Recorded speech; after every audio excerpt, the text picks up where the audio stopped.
Warning, there is some cussing involved. An additional warning for everybody who wants to see what they're going to get into for this fanfiction. It's a Homestuck fanfiction. The characters in this particular drabble are going to be human. The fiction is by VastDerp. You can find it on Archive of Our Own. What's his name with the dumb greased hair like a 50s bad boy has been running his endless line of blonde all-American bullshit for at least 10 minutes straight, she thinks. Does he even own a skateboard, or does he just roll through life on that smooth personality? He is good for exactly two things: leaning on the park fixtures with an unlit cigarette hanging out of his mouth and talking about himself. Two of his bros, they at least have the decency to actually skate, are waiting for a black girl with two long, thin braid rat tails to finish her turn on the quarter pipe. Tallulah's been here for all of 3 days, and she's already tired of listening to his endless bullshit. But her asshole radar pings just in time to make her tune in, flirting with none other than Crash Captor. At least 3 people make that annoying, childish noise, ooh, in response, and Tallulah grinds her teeth. See, she thinks, this is max levels of unfair. When girls do it, it's a bunch of bitchy gossip. When what's-his-name and his asshole friends do it, they're just shooting the shit. Her? Really? She looks kind of dykey to me, one of the bros affects a stage whisper. The other minions cause something that sounds like clam diving. So charming. Tallulah refuses to look back and see how many of the group are now watching her. They have to know she can hear them, right? No, of course they do. They want her to know they are making fun of her. Stellar. They play that game here too. She picks at her sleeves and wonders if this is what bacteria feels like when it gets racked up on those little microscope slides. School doesn't even start for 6 weeks and already she's itching to punch someone. She wants to leave, but if they laugh her out now, she'll never be able to come back to this park again. And that's stupid. The idea of Captor coming back, finding her gone with all these hyenas laughing at him? Yeah, no, that blows goats. She clenches her jaw and decides she's going to have to tell off the ringleader. Yo, Mina, you just lost your window. Rain Man's moved on to the new girl. More snickering. Come cry on my shoulder, babe. What's your problem? Someone, Mina, replies in a deep drawling voice. Tallulah looks up. It's the black girl with the hot pink skateboard who skates like she's surfing. Y'all are so weak over here gossiping about Captor? Like he ever did shit to you, but be smarter and hotter by like a factor of 10. I'm just glad someone's finally feeling sorry enough for him to look past the drooling. Oh, please spare me. Someday it'll happen to you too, sugar baby, Mina says. Tallulah watches her dip her board in a passionate embrace. She affects a falsetto parody of Cronus's weird accent. It's like, oh, my very own real doll. Finally, I can get some. Yeah, real mature pixies. Ugh. Mina pretends to make out with her board. One of the other kids whistles. What? What's the matter, baby? Why ain't you kissing me back? She asks the skateboard, distraught. I'll have you know I already have a girlfriend, for your information. She's overseas studying Japanese to become a manga artist. She's totally famous, but you won't have... What do you mean you've got a headache? Mina rubs at her skateboard. Headache comes out sounding like hada, but Tallulah is sure she just misheard it.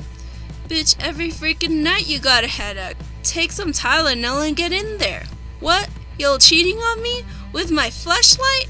She lets the skateboard clatter to the ground and stands over it, sobbing, in the grip of a master performance. Damn, she's kind of mean. Why they always gotta leave me? Why I always gotta jerk it? Mina wails. Why? Tula? The teasing is interrupted by a nasal voice from directly behind her, and she spins around to find herself face to face with the honest-to-God ghost of the late 1980s. Yikes. He's got different colored kicks, a mom's kitchen haircut, a dirty t-shirt and rumpled jeans that can't have been washed recently and are both way too big for his scrawny kid frame. He's wearing 3D glasses, and his greasy fringe does nothing to hide the pimples on his forehead. He also has the most unfortunate overbite she's ever seen. His eyes are narrow and squinty through his joke glasses, or maybe he's just glaring up at her. But the brown and blue mismatch are definitely familiar. Tallulah looks around, and sure enough, there's Mituna, paying bizarre levels of attention to a sapling that's been planting between the walkway and the fence. Like he doesn't dare come closer or look up, except in furtive little glances. "Yo," she says. Tallulah, actually.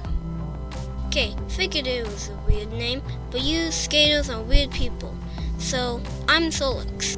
"Nice to meet you," Whatever. the kid scowls. Tuna over there, he's my brother.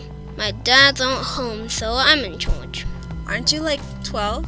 She knows this is the wrong thing to say exactly 1 second too late to stop saying it.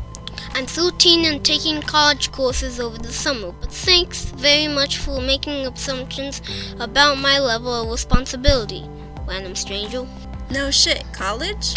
Some of us have competitive corporate drone futures to prepare for. He snaps and then looks over at Mituna, who's poking at some kind of bug he found on the sapling. Solix sighs and he meets her gaze without the scowl. I'm sorry, that was really uncalled for. "Kinda, yeah." I'm a little stressed out today, okay? I have a lot of work to do, and my tuna came running in saying he needed permission to take a girl on a date, and it absolutely could not wait until after dinner. "Yeah, about that." Tallulah tries not to wince. "I didn't tell him it had to be right now. I think he jumped the gun a little bit. Kinda flattering, actually." You think my brother is funny? "Well, sure," Tallulah shrugs, sensing the edge in his voice and trying to deflect it. "He seems cool." That's not what I'm talking about. Don't play dumb. Solix sits on the bench and they watch his brother in a silence for a moment. My brother has a problem. He has a lot of problems. "Yeah, I got that impression," Tallulah says. "I mean, not that he's..." And I don't fucking appreciate it when you people think it's just a great laugh to mess with him and get him all worked up because he'll believe anything you say or forget it 10 minutes later, okay? Whoa, no, you have the wrong idea. I wouldn't. Because he doesn't always forget. And do you know what's significantly less funny than stupid teenage bowling games? Having to be the ones who explains an 18-year-old grown adult that he's just a punchline to you assholes. And that you're not really his friends when you tell him to do stupid shit for your deprived goddamn amusement. Which then also incidentally leads to listening to him flip his shit for the next 2 hours. Because he thought you liked him. His long-fingered hands are 2 white fists in his lap, clenched tight. He's shaking a little. "Wow," Tallulah says. "That's really awful. I'm sorry." Don't be sorry, be civilized. That douche over there. Solix gestures, and what a shocker, he's pointing to that turned back of Cronus. I think he's the one who sets it up. Gets girls to come over and, He inclines his head towards his brother. Mess with my brother, tell him he's cute, and ask him out because he falls for it every time. So they can be entertained. "Why do you even let him come here?" Tallulah asked. "They're here every day." Because he'd rather hang out with a bunch of immature swine that laugh at him than be alone or have to have me hold his hand all the time. Look at him over there, trying so hard to be like I'm not here talking to you. Do you think he likes having his little brother check people out for him? Mituna sneaks a peek at them just as Solix finished speaking. His body visibly jerks at the sight of them looking directly back at him, like he's just been caught doing something bad. He moves off toward the children's area at an unsteady trot, sitting on a swing with his back to them. The silence between them draws out. The skate park is awfully quiet, and she realizes that Cronus and his friends must have cleared out.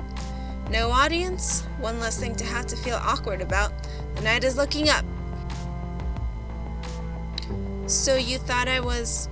doing that, and you came here to, what, bust my chops? I asked them to stop. They never stop. The black girl, she's okay, but Ampua and the rest of them... He mutters, talking to his clenched hands.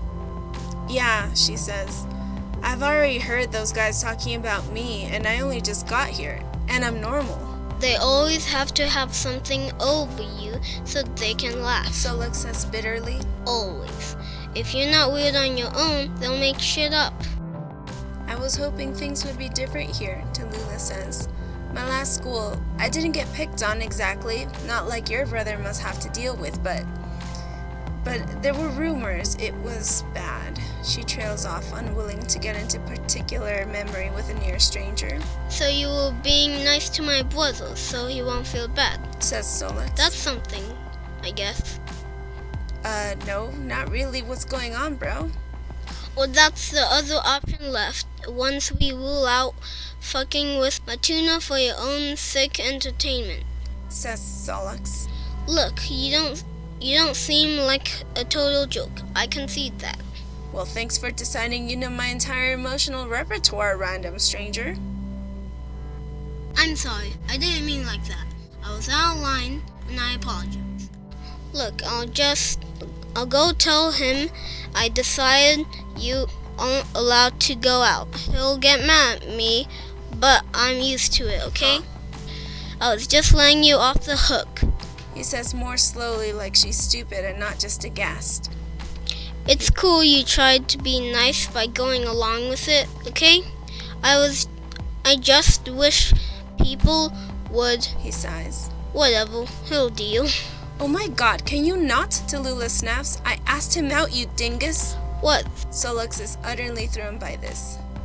You? Why? I don't know. It was a bunch of things. He's funny and cute, and I like his smile. He seems sweet. And oh god, is this ever not a conversation she wants to be having with his creepy, mature little CEO of a 7th grader?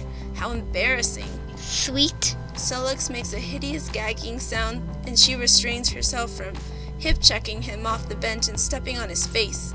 It shows what you know. How long have you even been talking to him? Like an hour, she admits. It's kind of an impulse, me asking him out. Christ. The disgust in his voice makes her revise her plan. She really should dropkick the little jerk off the highest ramp in the park. It would be therapeutic. Look, I didn't ask him to marry me, okay? One lousy movie. It doesn't have to be founded on a century of passionate courting. I just thought it, go to pack bonding people things with someone who seems nice. And it had nothing to do with wanting to be nice to the... Solok gulps. You know, the retard. I never called him that. Yeah, but were you thinking it? No, because I'm not a complete dick, even if I did think he was stupid, which I don't. Solok shrugs. Okay. Just saying, the Florence Nightingale shit does neither you or him any favors. I know that, Tallulah says. And I did think about this already. Like, am I into this dude on his own merits or because I like being seen being rad to the unfortunate? Is that what you mean? Yeah, okay. Solok gives her a long look she can't interpret. Kind of exactly that. Well, I can't answer that because I don't know him that well. That's kind of the thing about asking eye candy out. You get to find out if there's more there. And screw you for making me say that out loud. Fair enough.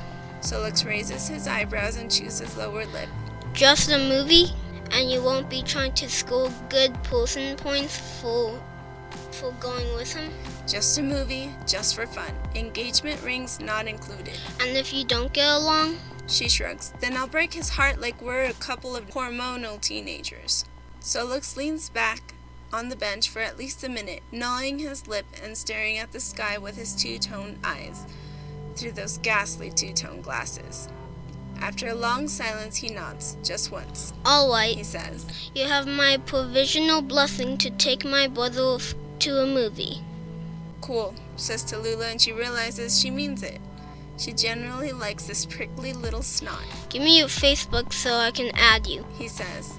I have to send you some stuff. He's usually perfectly fine on his own during the day, but There are some medical things everyone who spends time with him has to know about.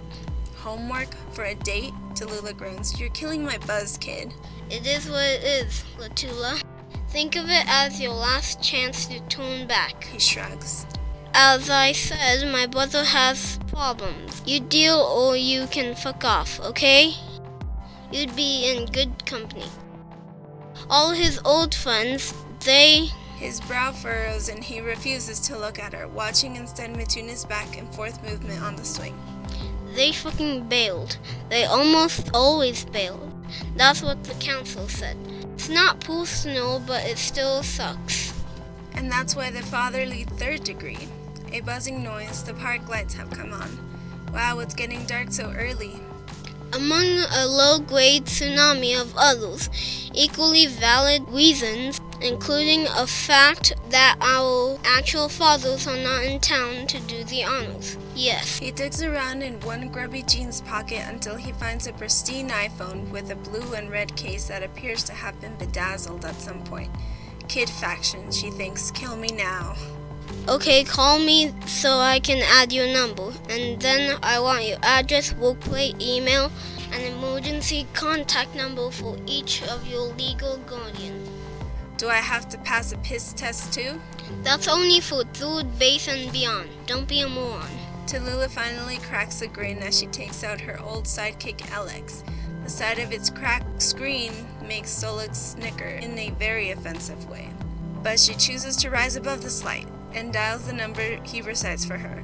His ringtone turns out to be fucking Nickelback. She wants to drown him and hug him at the same time. Got you. It's dinner time. So I'm going to go home and nuke us some delicious home-cooked frozen pizza and catch up on my paperwork. Thanks for being a decent human being. I'll be in touch. And that's it. She's dismissed. It feels like fudging her first summer job interview all over again. As he walks over to the playground, she wonders what the rest of his family must be like. From the sprog, she'd guess at least one of the parents may be some kind of barely sentient supercomputer. Solix coaxes Mituna off the swing and they talk together for a minute. Solix is at least a foot shorter than his brother, but their body language says it all. She can just imagine him laying it out for Mituna, who shakes even standing still and nods like a bobblehead dog. Mituna looks positively radiant when Solix finishes. He turns to look for Tallulah in the twilight. She waves at him, and Mituna gives her an enthusiastic both hands wave. Bye, Latula. I hope you had a nice talk with Solix, even though he's a total dweeb. Solix smacks him on the shoulder, and Mituna laughs all the way out of the park. Latula's not such a bad nickname, she muses, all things considered. And that is it. Thank you so much for watching. Please comment down below to let me know if you like anything else like this. Go ahead and look at the original work to help support the author.